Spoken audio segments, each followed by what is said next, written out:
Hey guys, welcome to ST3 Hacks. And in this episode, we're going to be talking about one of my most difficult stations, I think. It took me a while to get my head around this, but it's elbow dislocations, which are the second most common joint dislocation after the shoulder.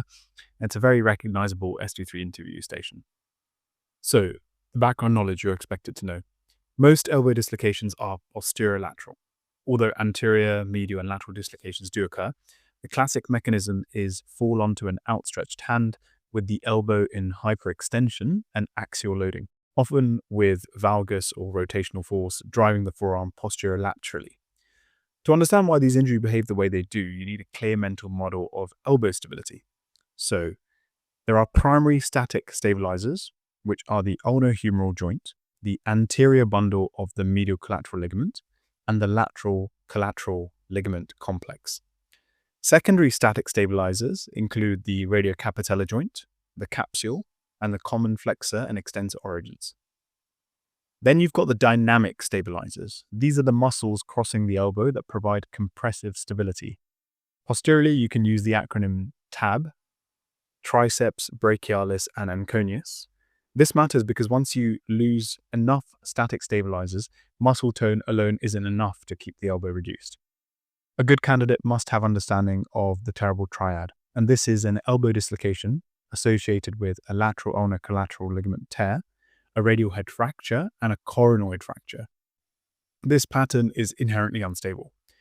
The classic description of instability progression comes from Driscoll's paper, and it's very good to actually read the paper itself and also some diagrams which break down the stabilizers in a triangle-like structure. So definitely have a look at that.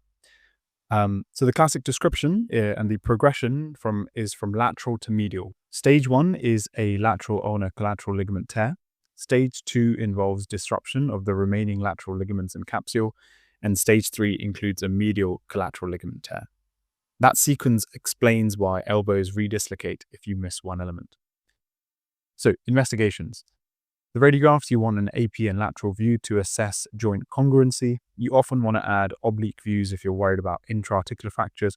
And I think a CT scan is kind of necessary here, as these are complex injuries and they're required for operative planning. The key concerns in this station are of open injury, neurovascular compromise, compartment syndrome, and complex patterns, including Monteggia fractures, and critically recognizing a terrible triad injury. The station itself, so you want to start again with your triple assessment, ATLS principles, silver trauma if it's an elderly patient. History should include mechanism of injury and ample history, relevant social and occupational history, including hand dominance and smoking status. That phrase I'm going to keep on saying in every upper limb station, so just learn that really well. Examination in a look, feel, move manner and a thorough neurovascular assessment. Investigations including trauma bloods and an X-ray. Moving on to management. So immediate reduction for an elbow dislocation is something you need to say in a very succinct and slick manner. So what you want to say is I would perform immediate closed reduction by giving axial traction to a partially flexed elbow with the forearm in supination to shift the coronoid under the trochlea, and then give elbow flexion with pressure on the electron tip. I'd assess and document stability at 30, 60, and 90 degrees. I'd repeat the X-rays and document neurovascular status after reduction. And on the radiograph, I want to see the radiocapitellar line dissect the middle of the capitellum. Early range of movement is important for closed elbow dislocations within a week in a fracture clinic, as dictated by a paper called Melhoff et al. 1998. That's a little pearl you can drop in to sound a little bit posh. Moving on, conservative management, so you can have non-op management for acute stable injuries with closed reduction and splinting in flexion for about 5 to 10 days. If the fracture is unstable, you can give them a hinged external fixator with 2 pins in the humerus, 5 millimeters, and in the ulna, 4 millimeters. I didn't really get what an unstable fracture was. So an unstable fracture is a fracture that is prone to displacement or failure under physiological loads, even after initial induction. It lacks the sufficient inherent stability due to bone comminution or poor tissue support or biomechanical instability. So that's kind of what an unstable fracture means.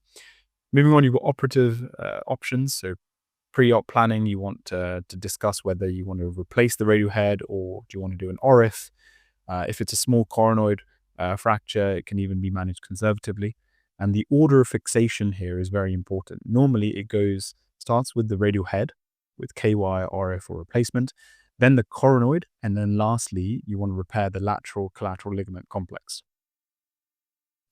And that's kind of it. The key takeaway here is elbow dislocations are rare. They're a bit more complicated, but common. And they do come up in the ST3 interview. And it's something, if you don't understand the background behind it, I would give it some time to ensure you smash it on the day. Okay, cheers. I'll see you in the next one.